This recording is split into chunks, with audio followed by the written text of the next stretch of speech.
Hello everyone, my name is Steph Donnelly and this is my sister Kate. Hi. And we're from Our Lady of Fatima and we went on the youth pilgrimage with Father Des earlier this year. And unfortunately we aren't able to be with you this evening for your pilgrimage meeting.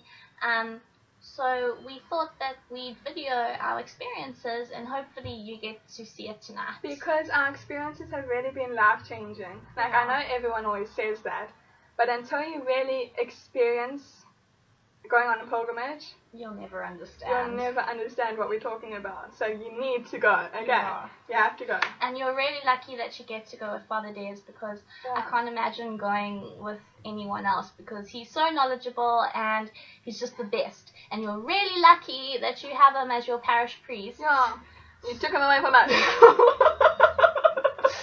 So look after him because he's really special. And we love him. We love you, Father Des. We love you, Father Des. Okay, back to our experience.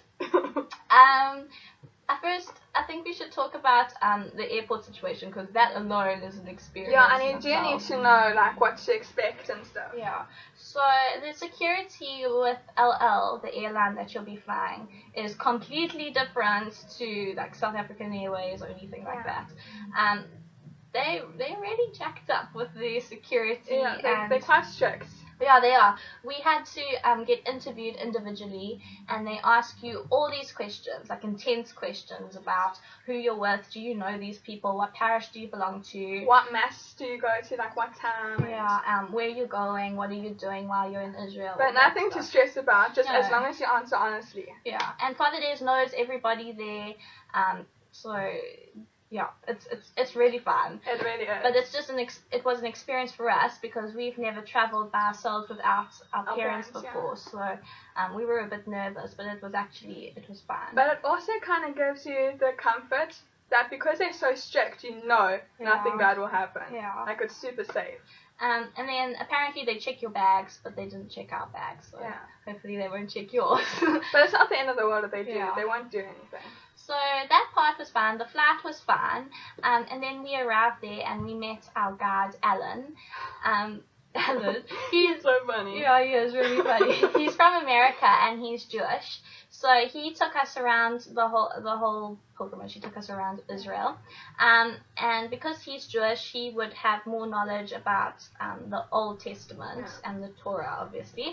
And the historical aspect of the pilgrimage. And boy, is he knowledgeable. Yeah, sometimes he talks and a whole lot of information just goes over your head. You have to filter a lot of what he says because, you'll never get all of it. You never regret not listening because there's always something interesting that he's saying. Yeah, so he does all that part of the pilgrimage and then obviously Father Des comes in with the spiritual side.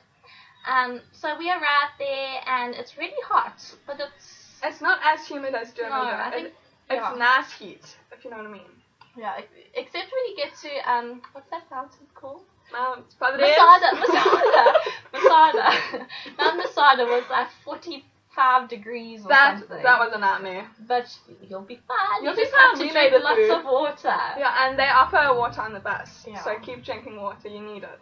Yeah, so while you're there, I don't know about you, but when we were there, we spent 5 days in Galilee and 5 days in Jerusalem. Galilee was beautiful and so was Jerusalem. Yeah, Galilee we stayed at the Mount of Beatitudes, which was so beautiful. It was on top of the mountain, and you'd go outside and you just look out onto the Sea of Galilee, and it was incredible. Yeah. To be able to just see the view that Jesus saw 2,000 years ago, it's quite sobering and it's amazing. It's not scary, but it's literally life-changing. Everything that you pictured the Bible to be like and the Galilee to be like, your vision that you have in your mind comes to life. Yeah. It either makes or breaks your imagination, your picture that you've had in your mind since you were a child. But the image that I've been seeing have never been disappointed at all. They've been amazing. The scenery is so beautiful. Yeah, we were discussing all the pilgrims, and I think it was Attila who said that this pilgrimage has made us realize that Jesus was an actual human being, and he wasn't just a character in Bible stories. And when you get there, you'll see the distance between the different places that you go. And to imagine that Jesus had to walk to these places, and it would have taken at least 2.5 weeks to get and to in everywhere. the heat. Yeah, I mean, we went to the Church of the Visitation, and before that we went to the whole country of Judea. The Church of the John the Baptist, and just seeing like. Oh, and then recently been to Nazareth. So you can see from Nazareth to the Church of the Visitation, it's like a long drive. When Mary met Elizabeth, and like the actual distance, Mary had to walk pregnant. Yeah, Mary was pregnant and she had to walk all that way. So in the heat. Yeah, so being there, you just understand all these things, and it just comes together.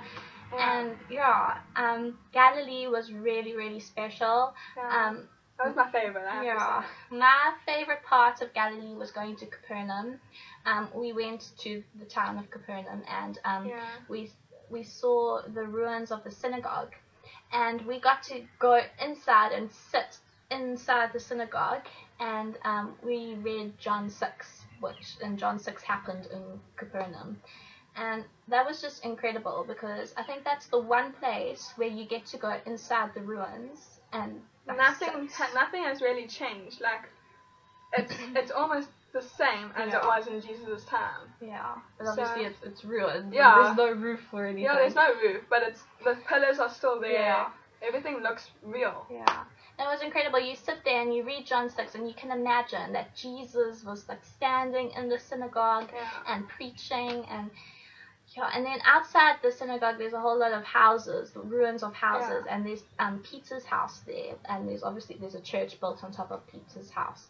That was also and when we go to like special places like this, we do tend to read scripture, and Father Des explains into depth of what everything means and how it was in Jesus' time, and then Alan will come in and chip in and give us information about things that like has changed, or the history side. Yeah, the history side of things. Yeah.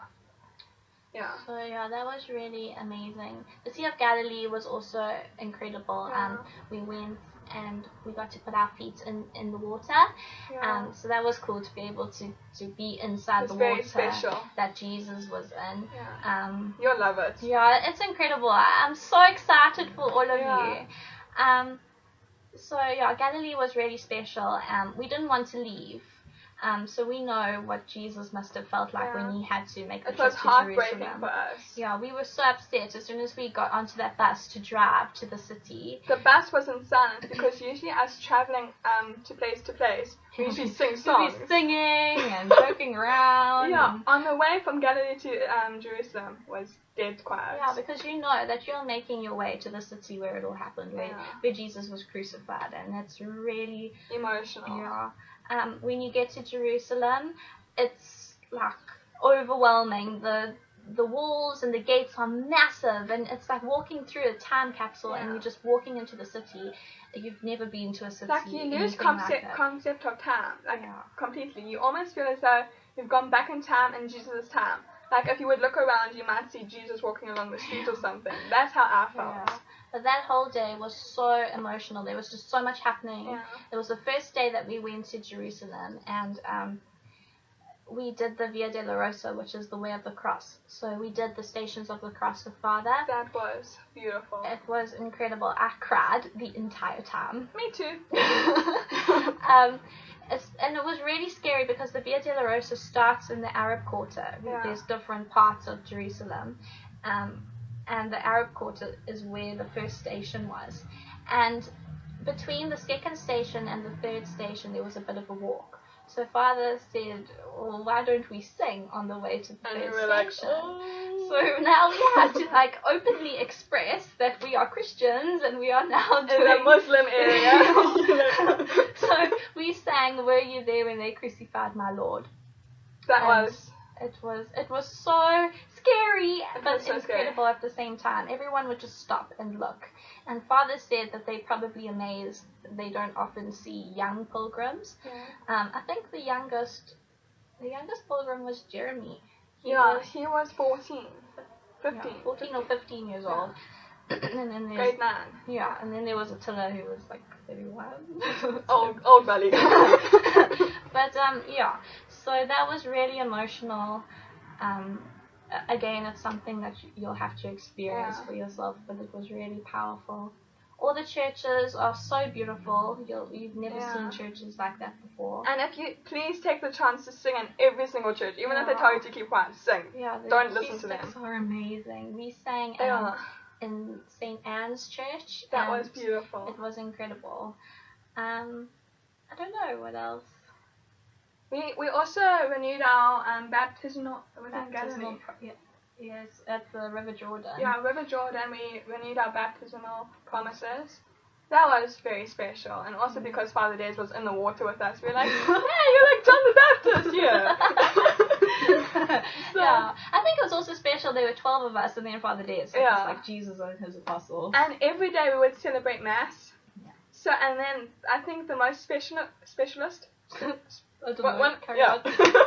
The most special Mass that I have ever attended was, I don't know where it was. It wasn't church. The place we just said. I think so. The Basilica of the Annunciation. Yes, Basilica of the Annunciation. That was amazing because you also had two pilgrims, like separate pilgrims, coming to join us, and I think they were German. Yeah. And us doing the Lord's Prayer, holding hands, it almost felt as though we were all one. Like, we were all connected to the Eucharist. It's incredible. Like, we were from South Africa and they were from Europe somewhere. And it doesn't matter where you're from, the Mass all is the celebrate same. one Mass, yeah. Yeah, the Mass you is all the want to same. receive Jesus. One Jesus. The same one. Yeah, so that was pretty cool. I think my favorite Mass was at the Church of the Visitation. I'm a minister of the Word, so I often got to proclaim the Word during Mass. But at this Mass in particular, Father asked me to be a minister of the Eucharist, and I've never done that before, and I just thought it was incredible. I think that I relate more to Mary, obviously, because I'm a girl, but I'd like to think that I try to be kind and patient and have qualities like Mary. And the whole thing about the Church of the Visitation is how these two incredible women came together, and they were both carrying such incredible men, or babies that grew up to be incredible men.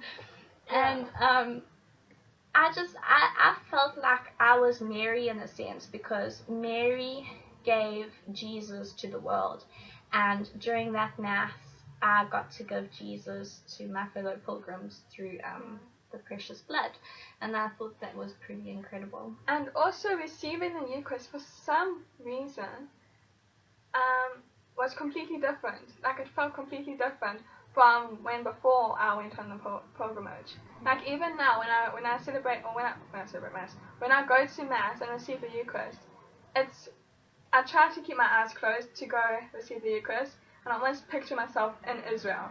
I'm saying, okay, this is Jesus, I know who you are now. Like, I know that you really exist. There's proof that you exist. And I want you in my life, so... Yeah. Mass will never be the same for you. The Gospels will never be the same for you. Everything comes to life. Yeah. At every Mass, when you hear Gospels, you're just taken back to Israel. Like, to all I was there. So yeah, it has been such an incredible experience, and we hope that you also have an incredible experience. Take your cameras, take lots of sunscreen. And if you're fair like me, take long clothing. Dress like a granny if you want to. I don't care what people thought, as long as you're safe and and then protected.